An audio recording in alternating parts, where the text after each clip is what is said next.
Shalom.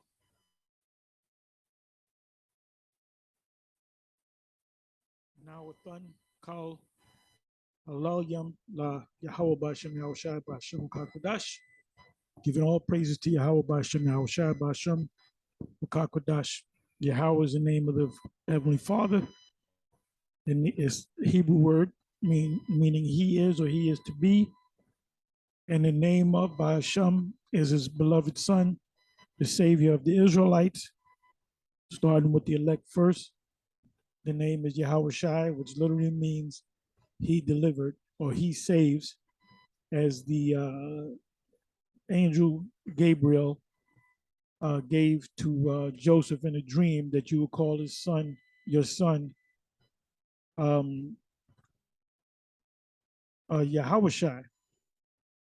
For he, Yah, shall save, Yahweh Shai, or deliver his people, the Israelites, from their sins.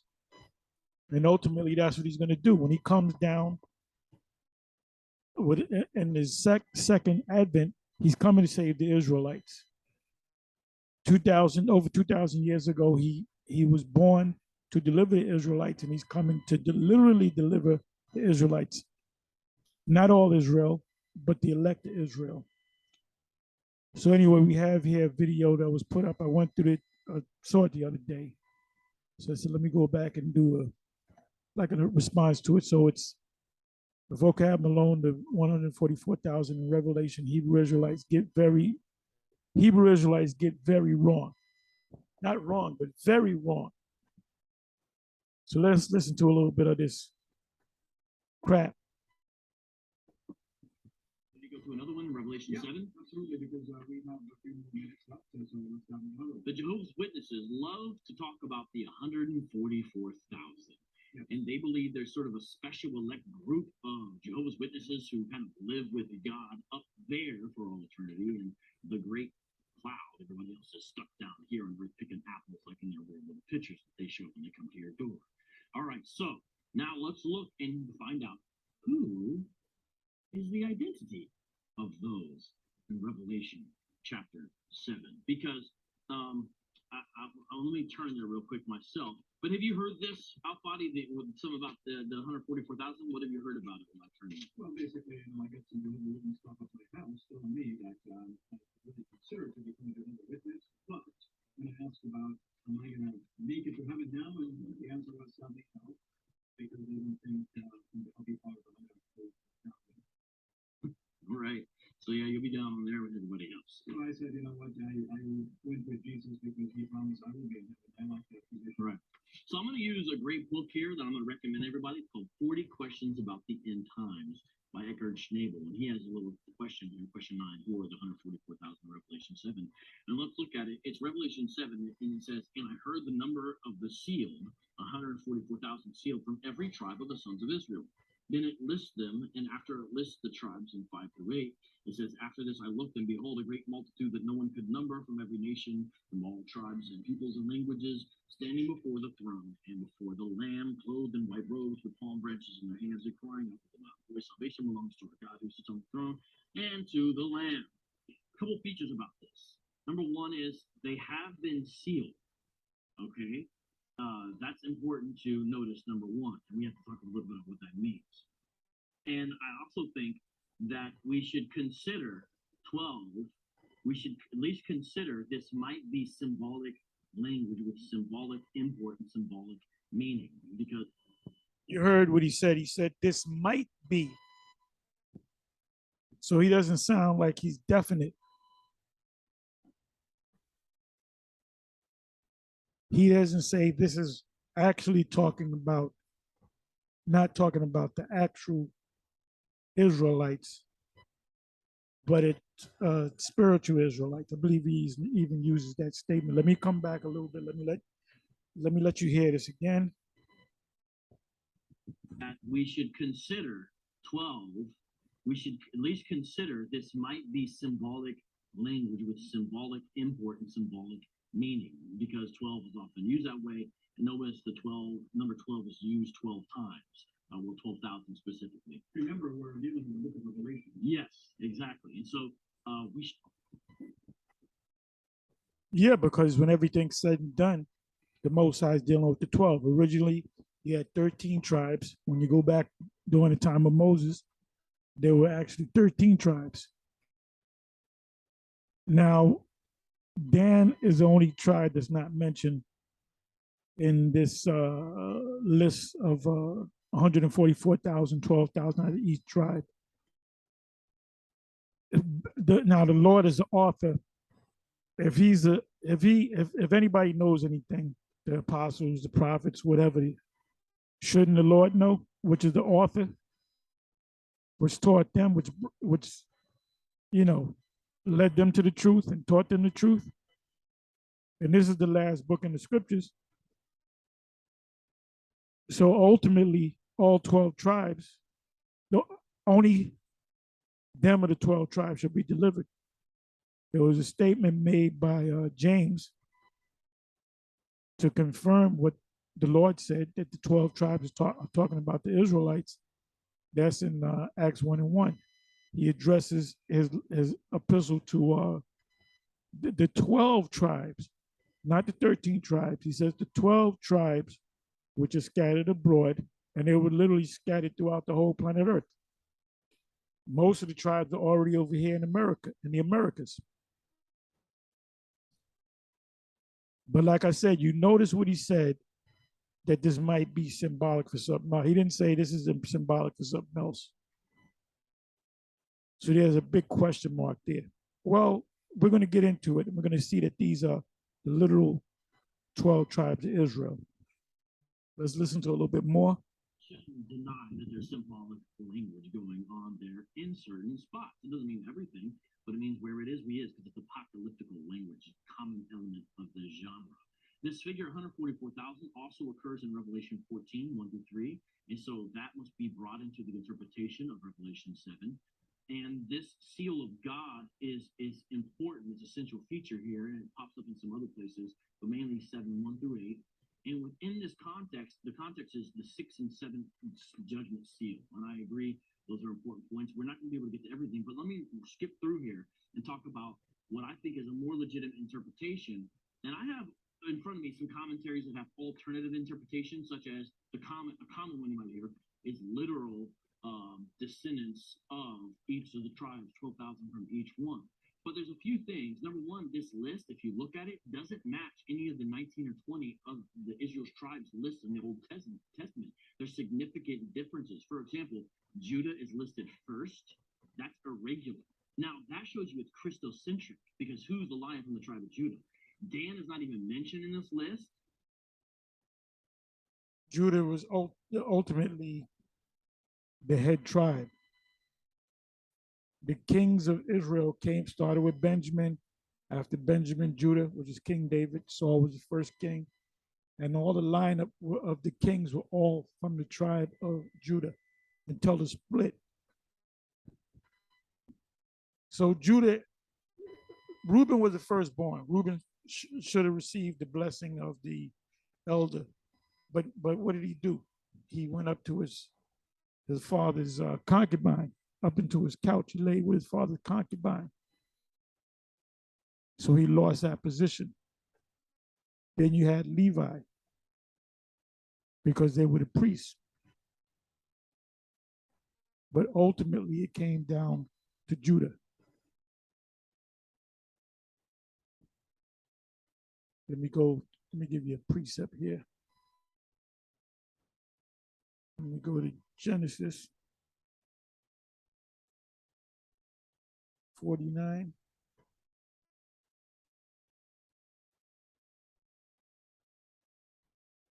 I'll read the first verse.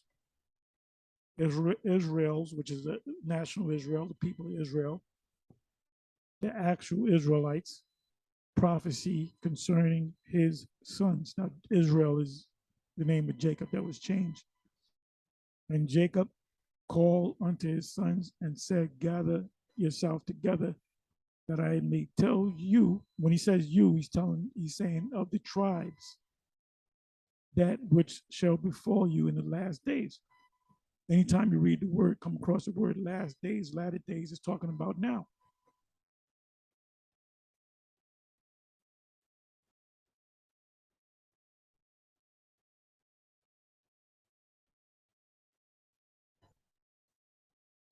Now it starts off at Reuben. That was the head tribe. But guess what? When you read that, he lost his position because he committed adultery with his father's concubine.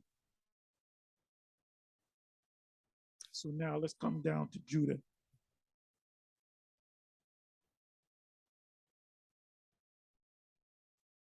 Eighth verse. Judah, which is talking about the tribe of Judah. Thou art he whom thy brethren shall praise.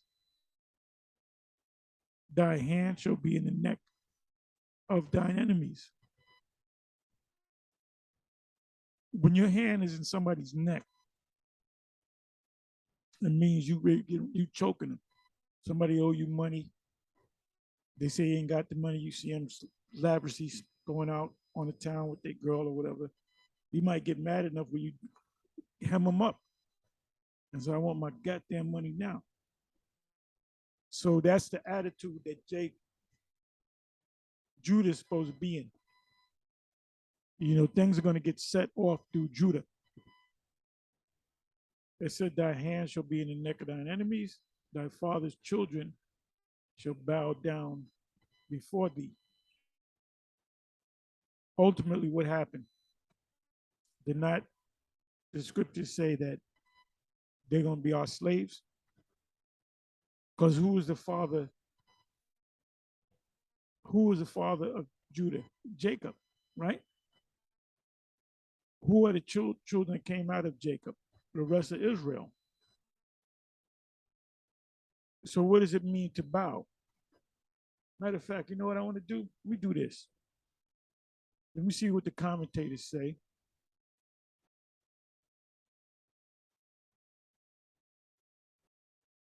You know, bottom line, the Most High has always been with the nation of Israel. He's not going to pull a fast one. Oh, I really love the other nations. I really love that's stupidity. That's stupidity. Okay, let me open up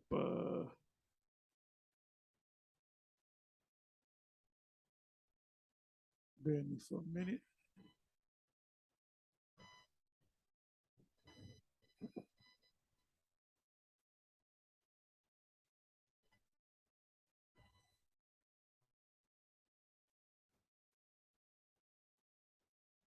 Okay.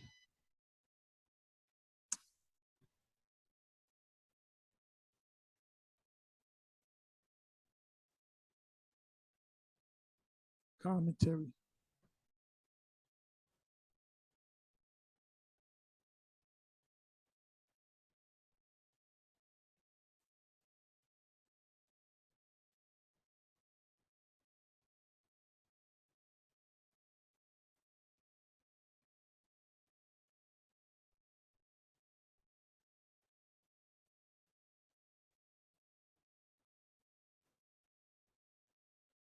Praise, the word contains a play on the name Judah. Yeah, because Judah, Yahweh, that means Yahweh praise, or Yahweh be praised. Yahweh thanks. That's what Judah means, which could not be reproduced in a translation. See Genesis 29:35. The transition from the somber oracles concerning the previous three tribes to the outburst of the eulogy upon Judah is very marked. Because there were tribes before Judah, Levi, Reuben, Ephraim was up in there as a major tribe. The hand, neck, i.e., as Judah pursues the fleeing foe. Right, Esau is the neck of thy enemies is the fleeing foe.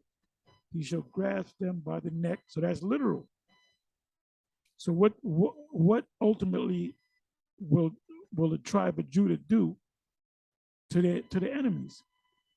They're gonna grab them by the neck. They're gonna be running. They're gonna catch them. They're gonna grab them by the neck, and choke them out. This is Job 16 and 12. I was at ease, but he has broken me asunder. He has also taken me by my neck and shaken me to pieces and set me upon open up for his mark. Uh-oh, set me up for his mark. Ultimately, we're gonna kick their ass when they try to put a mark in us. Just playing on what it says here. It says, this is a heavy scripture right here. What is this? Job 16, verse, and Job is a very mystical book. You can't read it like it's history. A lot of things that go on with Job and his companions, his friends from Edom, there was a lot of spiritual things going on. It says, I was at ease, but he has broken me asunder. He has also taken me by my neck. And this is what this devil did to us. And guess what? We're gonna now do it to him. And shaking me to pieces. And that's what they did to us. And we're gonna do that to them. And set me up for his mark. Now you know what I'm gonna do? I'm gonna read more of this. It says, i.e., as Judah pursues the fleeing foe, because I see Edom in there, he shall grasp them by the neck. We just read that in Genesis 49. The point of this clause lies in the geographical position of the tribe of Judah. Their territory was beset on the west and southwest by Palestine, and on the south and southeast by the Edomites and the Amalekites. Now, what are we going to do to the Edomites, the Amalekites, the Philistines? That's in Isaiah 11, Ezekiel 25 and 12 on down. What else? I'm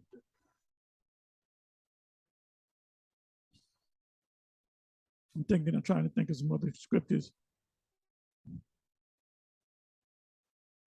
Those are some of the main two.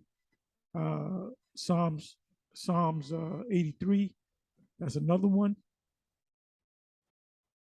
So these are all Baruch 4.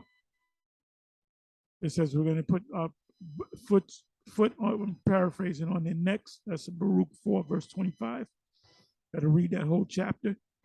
That's just a few precepts that came to mind. Oh, the first one that came to mind and popped out of my mind was Numbers 24. When Balaam said ultimately to Balak what these people are going to do. He said, you can't curse them, the Most High blessed them. You can't curse, but the Most High blessed. But ultimately, you know what they're going to do? They're going to mess you up and all these surrounding areas where these other nations are, because all these nations have been pushed for the most part out of those nations. They peopled the world. It says the Edomites are everywhere except the land of Esau. The Philistines and the Edomites were the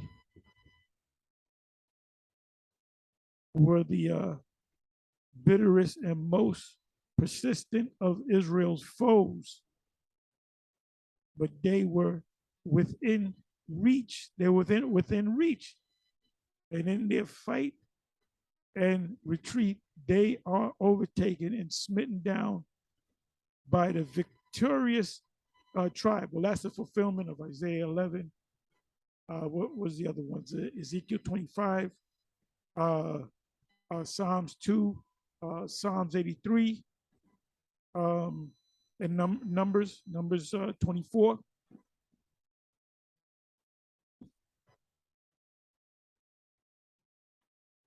It says, bow down before thee, a reference to the Davidic monarchy which united the tribes of Israel. Right.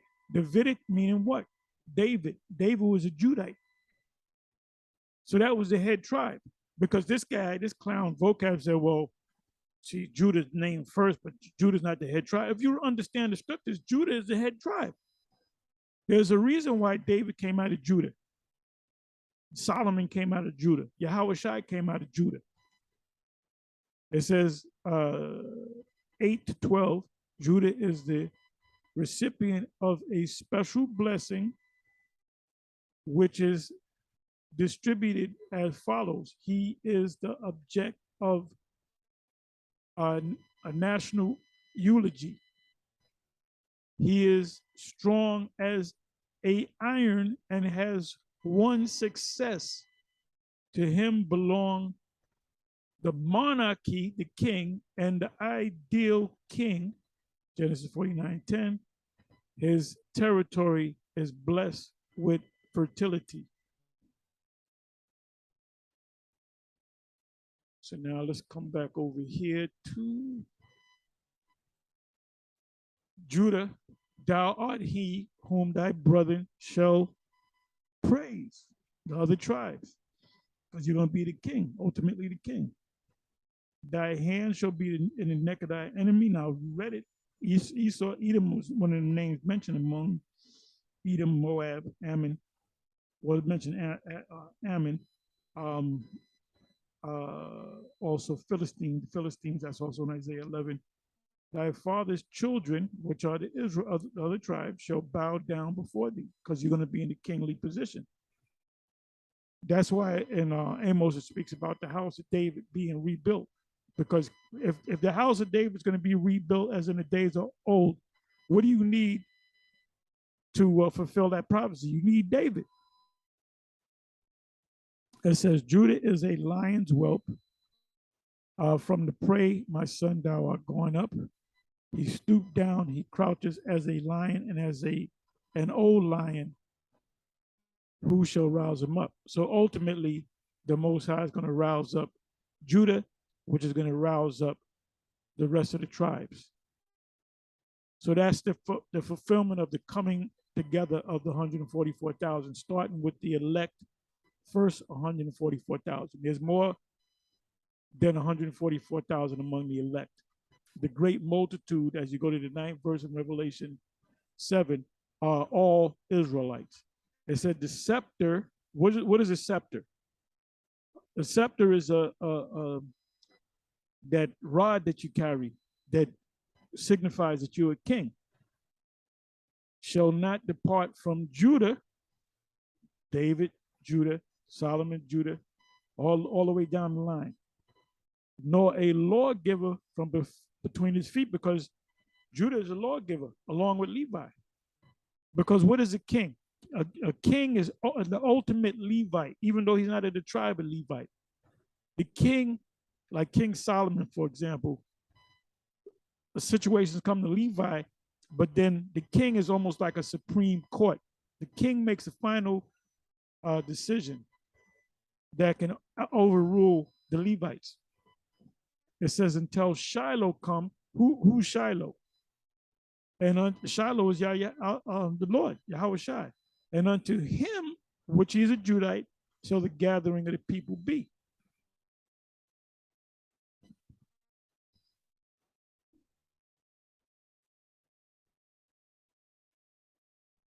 Okay, where am I? Got to find this back.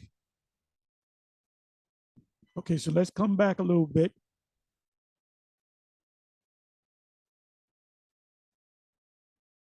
Tribes listed in the Old Testament.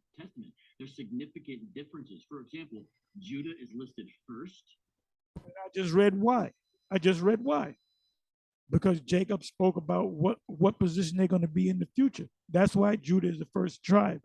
Judah is the number one tribe. That's irregular. Now, that shows you it's Christian. If you understand the scriptures, it's not irregular. Judah is the number one tribe. The kings of Israel, when the tribes were all together, were Judah. The first king was Benjamin. The king after that was David. The king after that was Judah, Solomon. The king after that, the king of was that Rehoboam, until Babylon.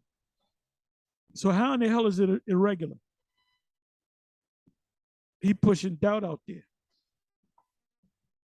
Christocentric, because who's the lion from the tribe of Judah? Dan is not even mentioned in this list. And like I said, we don't know why Dan was outed.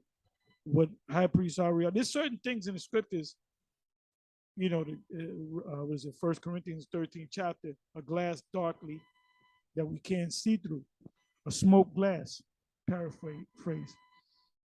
You see there's something there, but you got to squint to see it, and you don't fully see it. But eventually that glass will be cleared out and we can see everything. So we're gonna understand everything when we're in the kingdom. Oh, in the kingdom of heaven, the scriptures speak about you're gonna see sitting in the kingdom of heaven, you're gonna see Abraham, Isaac, and Jacob, which all came back as Israelites. Because what they push, these Christians push, well, wait a minute, what about Abraham? He's not an Israelite. Yes, he is, because he came back as an Israelite. Israelite is just a name for the sons of God. So let's listen to a little bit more. The reason's not given. You could say it's because of Judges 18:30 where they fell into idolatry, but the reason isn't given. Levi is mentioned, but they didn't even receive an allotment in the land of Israel. Right? John lists the tribe. Yeah, well, they were living in the suburbs and they were scattered. And that's going to be outed too, because guess what? The whole nation of men are going to become Levites, if you will. What I mean by that is they're going to become priests. It ain't going to be a thing where you got to go to the Levites. The Most High would have to set up a certain set of land for the Levites to live, a patch of land for the Levites to live. And we're going to have the whole world any damn way. So it's not going to be no need for the Levites to be scattered among the other tribes, to be judges over them, because all the tribes are going to be judges. And because we don't need no judges, because we're going to be perfect. What is that? Hebrews 8:6. Originally, Jeremiah 31:31. That's a fulfillment of prophecy. So what do you need to go to the Levite for? So who are we going to minister to as far as the law? Who are we going to give the law to? The other nations. That's going to be our job. We are going to have a job in Israel. Our job is to maintain that the law is being upheld on the planet Earth. And you're going to be under us, and you're going to be our slaves. And I can see that crystal clear, as High Priest Ariel would say. I can see it crystal clear. So this guy's pushing doubt. Oh, everything that's mentioned in the scriptures about Israel from its origins and Genesis, throughout the Old Testament, throughout the history, into the New Testament. But at the end of the deal, the Lord is going to say, whoa, I really love them heathens. Are you out your bloody mind? What was Psalms 147, 19 and 20 all about? He changed that. He secretly had a secret love for the other tribes, the heathens. Are you out your fucking mind? And this is why we don't take this guy seriously, man. But he did say, oh, this might be symbolic. He didn't say it was. It's not symbolic. It's symbolic in the sense that it's symbolic that in the sense that we are Israelites, but the other multitude are also Israelites, but they're considered Gentiles. They're looked at as Gentiles. A lot of them look like Gentiles. And this is a beautiful thing, man. This is a beautiful thing that Ye came out and said what he had to say. He's suffering for it. Everybody's turning their back. Jake is turning their back, which all these Jakes, we found out, man, all these Jakes, all these Israelites out here in the entertainment world, in the sports world, they're all juiced in. And if they go against the order of the elite, and we know who the elite are, we know who controls everything. If you go against that order, then I was watching a video with Hassan Campbell. I gotta look at some more articles, but he had said that he went from he kept bragging, I'm the richest black man on the planet. I'm up there with Mensa Musa, which he was not. Mensa Musa was a multi-trillionaire. He said, I'm worth $11 billion because he had those connects with the Adidas and these various major multi-billion dollar companies. So they all cut ties with him. So ultimately, he's gonna lose that. He's gonna lose all that money. So Hassan Campbell said, he went from 11 billion, I think he said, to like 400 million, which that's a lot. You lost a lot of money, and that happens to the super rich all the time. They'll lose billions and they'll gain it back, and they don't cry about it because they can gain it back. So they're cutting, all these ties are being cut, and Jake ain't backing this dude up. Jake knows. Jake knows. Jake watches our video. The fact that he called Jake, or Negroes, the 12 tribes of Judah, then he said the 12 tribes of Israel. Where do you think he got that from? He's been watching the One Westers, and don't think for a minute that these LeBron James and these rappers, they haven't watched our videos. They don't know us by face. There's one guy, famous comedian. If I mention his name, he said, oh, him? He came up to the camp. Well, he came up to the camp 2 times. First time he came up, he said, you guys are GMS, right? He asked a couple of questions. He said, send the blessing to me. Then we saw him another time. He was in this, I believe he was in a Lamborghini. And he was right past us. He was blasting loud music, and he kept rolling, but he made sure he didn't look in our direction. I perceived it that way. But they know the difference between GMS, between the IUIC, ISUPK, and the other groups out there, the Sakari. Those are the 4 major groups. Sakari just made it in that list of the top 4. But this guy's a clown. This dude's a clown, man. I see why IUIC don't want to mess with him, because he's a clown. If he comes out, we do have fun with the guy. We have fun with this devil. Because he's learning, though. He learns everything. He's a sponge. I got to give it to this devil. He does a lot of studying, and he knows what we're going to say before we say it, because he watch all our videos. Anyway, I'm all over the place. Anyway, you see what happened to Ye, right? They totally coming against him. They making him, money don't mean shit. Money don't mean a goddamn thing. They can say the rest of that money they can sue you for. What did they do to Alex Jones? They sued him for, man, that 2 point something $1 trillion with a T. There's whole countries that you have a GDP, gross domestic product, which means, in a nutshell, it means how much, the gross income. How much money do you got in the bank? You get paid a check, you pay your bills, you got a couple of dollars for your pocket, and you got some money in the bank. Maybe you got put some money in stocks, you invested in certain things. You might own a house or 2 where you pay the people pay rent to you. So at the end of the day, that's your gross domestic product. A country's gross domestic product is how much money and how many things, tangible things that they have. Russia, their gross domestic product is based upon the money and the oil.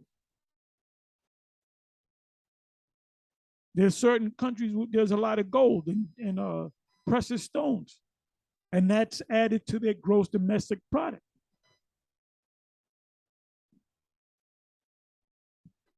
Okay, so now let's come back. Let me stop ranting. So Joseph and he says Manasseh, but he doesn't list Ephraim.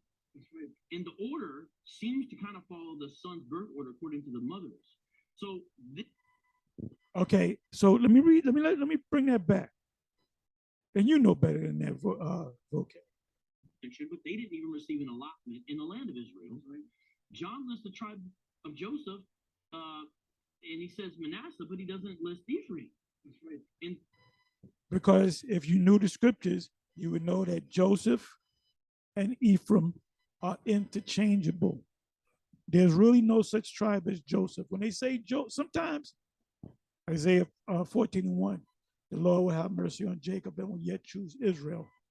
You could say the Lord will have mercy on Israel and will yet choose Jacob.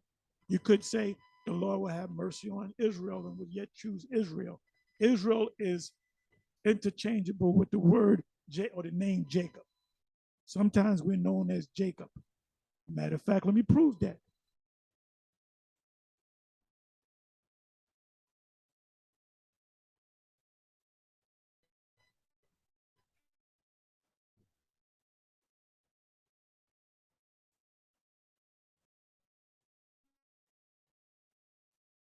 Okay. Let me go to Jacob.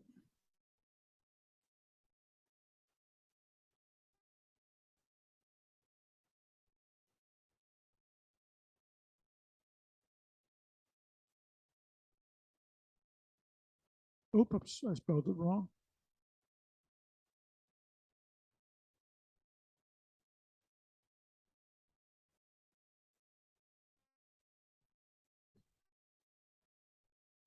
Look at that, 364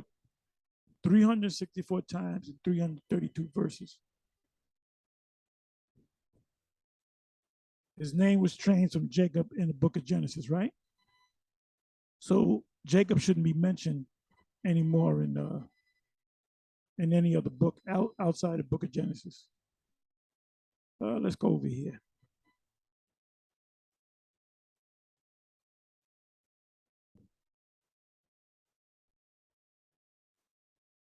Boom. Psalm 75, verse 9. But I will declare forever, I will sing praises to the God of Jacob. Jacob meaning what? The Israelites.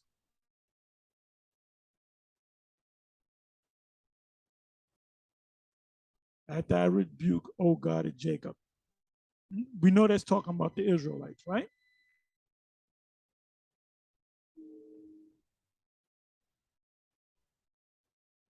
Psalm 78, verse 5. For he established a testimony in Jacob and appointed a law in Israel. See, Israel and Jacob is interchangeable.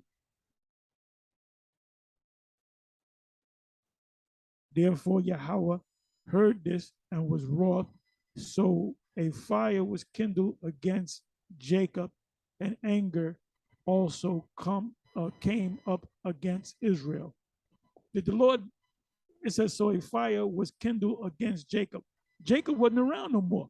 So we know that this here, Jacob is talking about Israel. And you should know better than that, vocab. So let's come back and listen to that again. Easy work. Easy work. Because of Judges 18:30, where they fell into idolatry, but the reason isn't given. Levi is mentioned, but they didn't even receive an allotment in the land of Israel. Right? John lists the tribe. They're going to. Of Joseph, and he says Manasseh, but he doesn't list Ephraim. That's right. And the order seems to kind of follow the son's birth order according to the mothers. So it's a highly irregular list. Again, that's a clue to say maybe this doesn't mean a little thing. It doesn't match anything else. So what could be going on here? Well, let's look at it. Like I said, Joseph. Okay, let me give you two scriptures.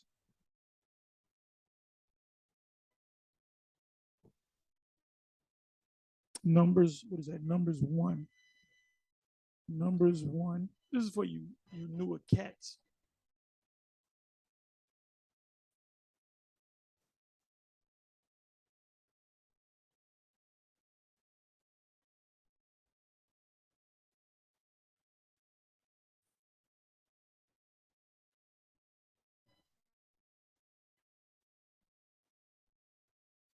32.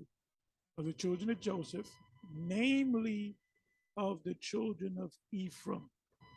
That's why when you go to Revelation with understanding, Revelation 7, and it says the tribe of Joseph, we know that it's talking about namely the tribe of Ephraim. We know that it's talking about Ephraim by their generations after their families. That's all you need. That's all you need. Of the children of Joseph, namely of the children or the sons of Ephraim. And there was Ephraim was a younger son to Manasseh. He was a younger. You had Manasseh firstborn, and you had Ephraim. You can go back. I'm not going to go to the whole account, where Joseph put his right hand over Ephraim and I'm sorry, where Jacob puts his right hand on Ephraim and his left hand on Manasseh, and Joseph tries to correct him. Like I said, somebody can put it. I'm not going to go to it. I'm just paraphrasing what I'm just speaking on the story, the account. And he explained to him in not so many words that, this is a spiritual thing. But the Most High was working through Jacob and not necessarily Joseph. But then Joseph picked up on it. That's why the tribe of Joseph is mentioned in Revelation 7. It's not hard. It's not hard, bro. Let's go to Ezekiel. Precept upon precept. For you brothers that are veterans, I'm singing to the choir.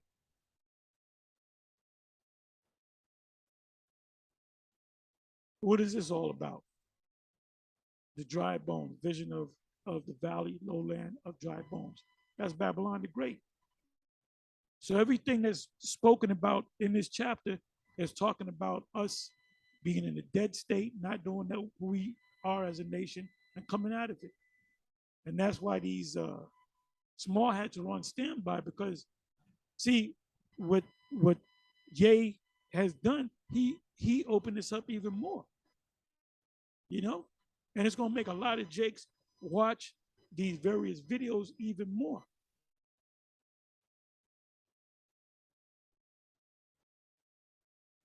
Let me come down to here. Okay, reunion of Judah and Israel. What does that mean? The tribe of Judah, or the kingdom of Judah and the kingdom of Israel, and the northern kingdom and the southern kingdom coming together. So this is happening now. This did not happen in any other time in history. Yahweh did not bring the two kingdoms back together. This is happening now, starting with Abba, and then Mashal, Arian, Yaquab, and the rest of the seven, and down to us. So we're important people. You men out there that go out week after week, diligently, you're doing the sit downs, you're on fire, you love doing this, and it's in your spirit, you're going to get a reward, man. You're doing your regular thing that you got to deal with. You living in an apartment or a house where you certain things, you working at a bullshit ass job or whatever. Your car breaks down every one. Hey, look, my car breaks. Man, I drive, I drive for a living, so I'm using the car all day. So it breaks down. So you can't get mad. You got to fix it. That's the cost of business, right? So, but you're dealing with this thing. Your woman get mad at you. You only got one woman, and if you get another woman, and she find out, she gonna look at she gonna check your phone, and it's gonna be a big mess. And you might just leave her, but meanwhile she's an Israelite. Shalom, Lord, my Lord. The women are full of shit. It says, some of y'all are trying. It says, the word of the Lord came again unto me, saying, moreover, thou son of man, take thee one stick and write upon it for Judah and for the children of Israel, what does that mean? For the children of Israel, his companion. The companions of Judah is Benjamin and Levi. Then take another stick and write upon it, for Joseph, the stick of Ephraim. Like I said, Ephraim and Joseph is interchangeable. So when you read this with understanding, you would understand that when you come across the word Joseph, the tribe of Joseph, you know automatically it's talking about the tribe of Ephraim as opposed to the tribe of Manasseh. Because technically, if it was talking about the tribe of Joseph, they wouldn't have to mention Manasseh, right? So we know that Joseph, and I'm going to go to the, matter of fact, you know what I'm going to do? Let me do this. Let me go to Revelation 7.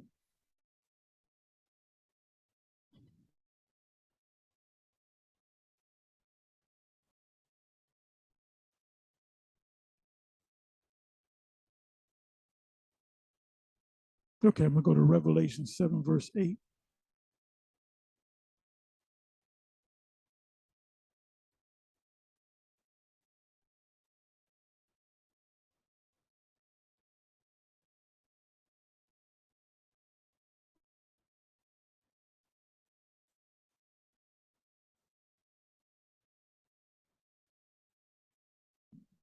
Let's see what Pope commentary says. The short one.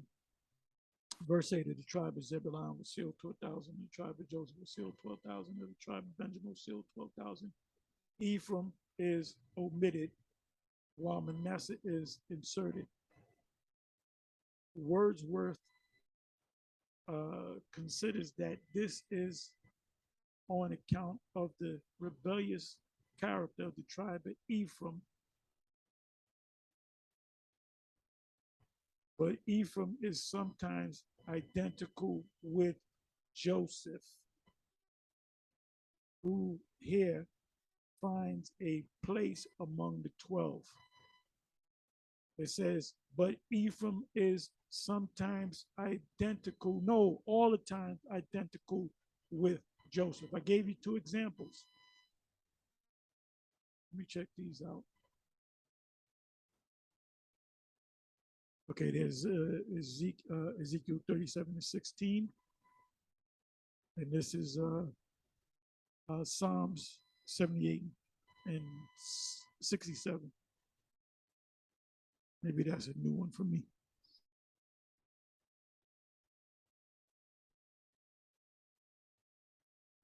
Let me go down to the King James. Moreover, he refused the tabernacle of Joseph and chose not the tribe of Ephraim.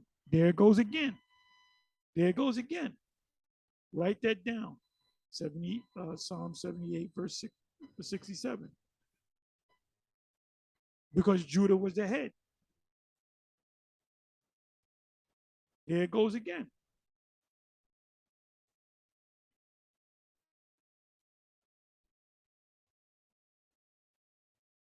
So now let's come back over here to this clown. So everything that we said, that he said, we debunked it. We gave you the understanding. And remember, he said, this might be symbolic. It might not necessarily mean it's the actual tribes. It is referring to the actual tribes.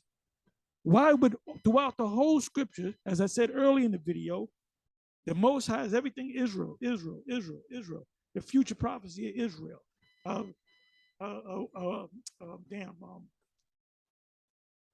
Genesis 49, Jeremiah 31.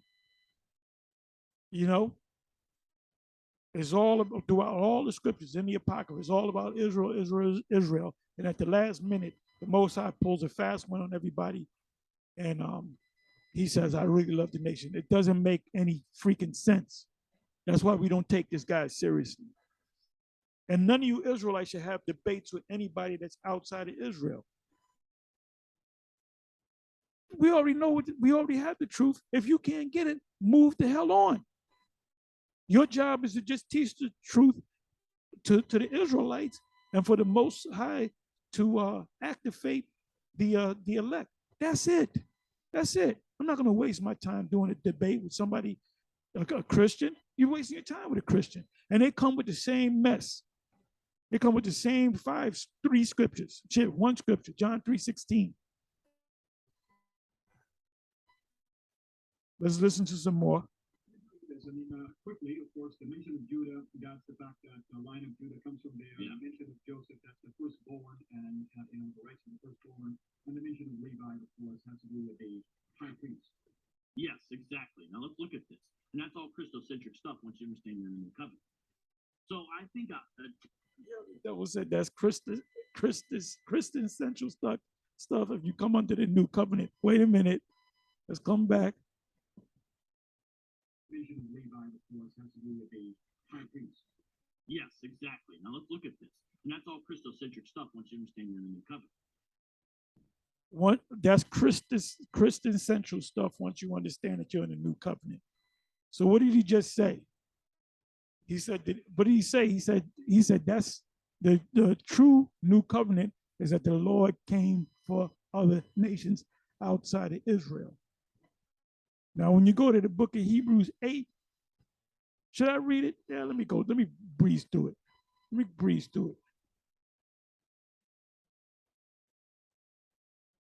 Hebrews 8.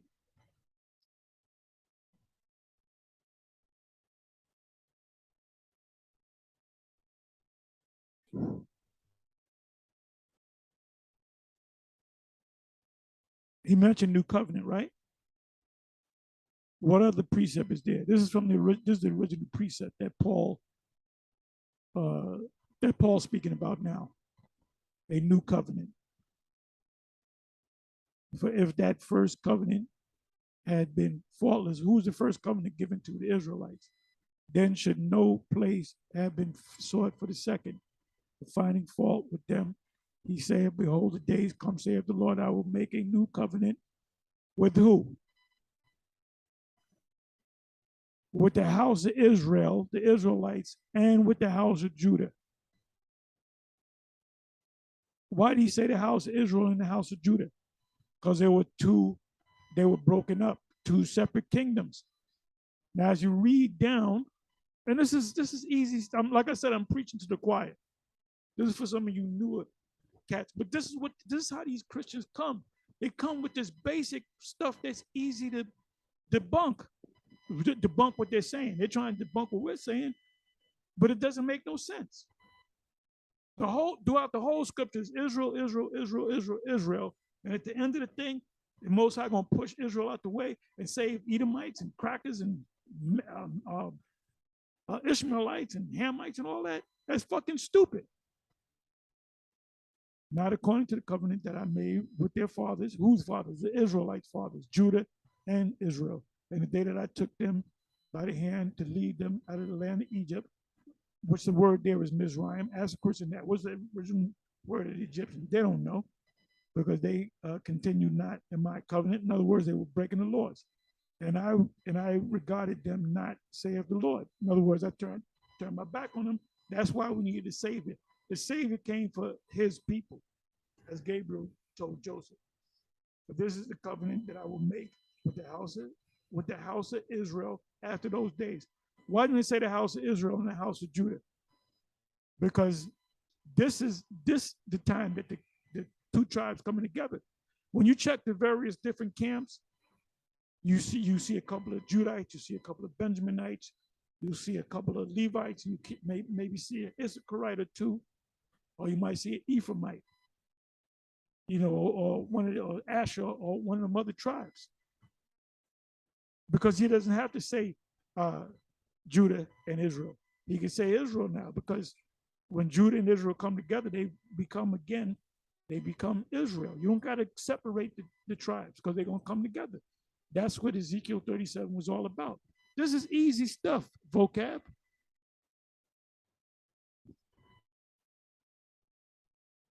So we almost out of here. Yes, exactly. Now let's look at this. And that's all Christocentric stuff once you understand you're in the new covenant. Now, I just read from the new covenant, right? I just read from the new covenant. The new covenant was given to who? The new covenant was given to Israelites. Read again. Read Hebrews chapter 8. There's nothing that speaks about Gentile. Matter of fact, let me do this. Let me put the word Gentile. Because he always want to sneak Gentile in here, right? Okay, let me do this.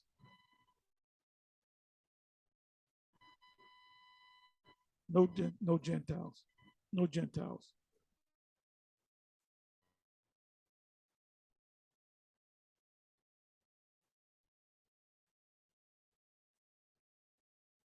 So I think a symbolic interpretation is the best way to go, and it represents the church, which is the complete number of God's elect. And I base this. God's elect is Israel. Anytime you look up the word elect in the Old Testament, it's talking about Israel. Israel, mine elect. Upon Revelation 9:4, partially, where these demonic scorpions. And none of these people, the so-called Christian elect, is a part of your thing, because guess what? You can't even hold your own people. All these motherfuckers, he got to get a new group of Jakes, Negroes with him. All these guys are doing their own thing. G-Man ain't with you. Who else? G Consciousness, he left. Who else? Shimon, he left and he made a video, called you a coward, cursed you out. So you look, you gotta gather around a new flock of people.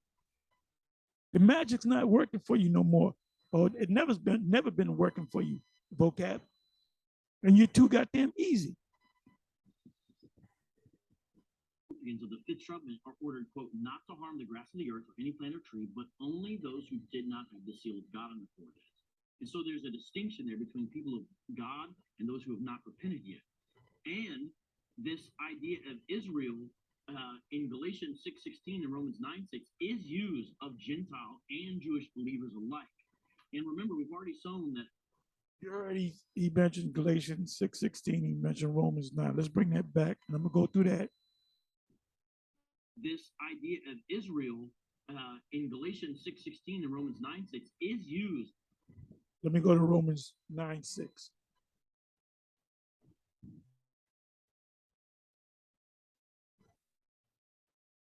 Romans 9:6.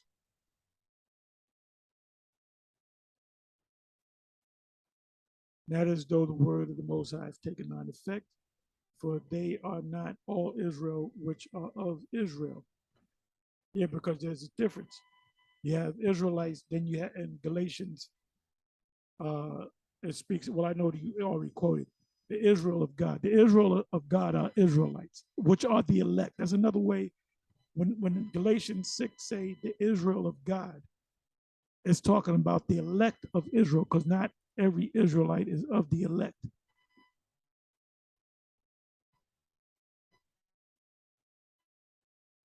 Let me continue to read. Neither because they are of the seed of Abraham, right? Who came out of the only one that came out of the line of Abraham was Isaac, and not Isaac, Jacob, not Jacob, the Israelites. They all children, but in Isaac shall thy seed be called. So can Ishmael make it? No. He just said that in the 7th verse. Is 6 sons of Keturah, are they going to make it? No, they're not a part of the elect. They're not a part of Israel. What about Isaac's sons, Jacob and Esau? Esau is not a part of it. That's why as you read down, it mentions Esau. It says of the children, 11th verse, being not yet born, neither having done any good or evil, that the purpose of the Most High according to election might stand, not of works, but of him that calleth, right? The 12th verse, it was said unto her, the elder shall serve the younger, as it is written, Jacob have I loved, but Esau have I hated. It never changed. So it goes down to 14th verse. What shall we say then? Is there unrighteousness with the Most High? Why did Paul put that in the 14th verse? Because you might jump up and say, well, the Lord's not righteous. Because they did the two sons, Jacob and Esau, before they were born, they never did good or evil. Yeah, because the Most High chooses who he wants to choose. So stop playing games of vocab.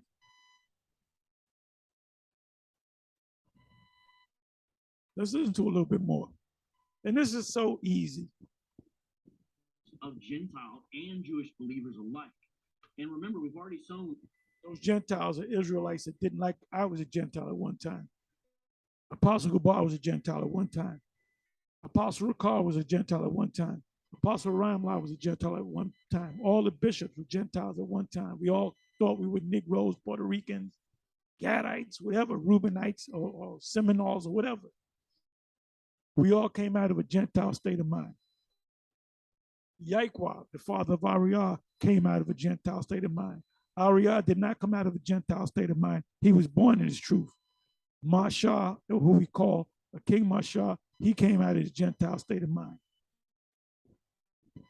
that according to Romans and other places in Scripture, that Jews can mean Jew in a spiritual sense, not some outward physical thing. Broke that down wrong too. It says meaning these wicked scribes and Pharisees, they were Jews. Their line goes back to Abraham, Isaac, Jacob, but they weren't circumcised in the heart. It was the inner man that it was talking about. So he snuck that in there too, like the rat he is. Okay, now notice this. I would even say that James 1:1, 1 Peter 1:1 are kind of describing the church in terms of Jewish dispersion and all that. So there's a way to do it. 1 Peter 2:4-8, he called the whole church a chosen people, a royal priesthood, a holy nation. Which are Israelites, fulfillment of the Old Testament, kings and priests. And this irregular list is kind of like this final reference that shows you this is not a literal reference to ethnic Israel, I believe. Now, by the way, you notice he said, I believe, because he's not sure. That's his belief. You can believe Rudolph the Red-Nosed Reindeer is going to come to your house and do the Irish jig. You can believe whatever the hell you want to believe. Anyway, with that, I'm going to say shalom. On to the next one.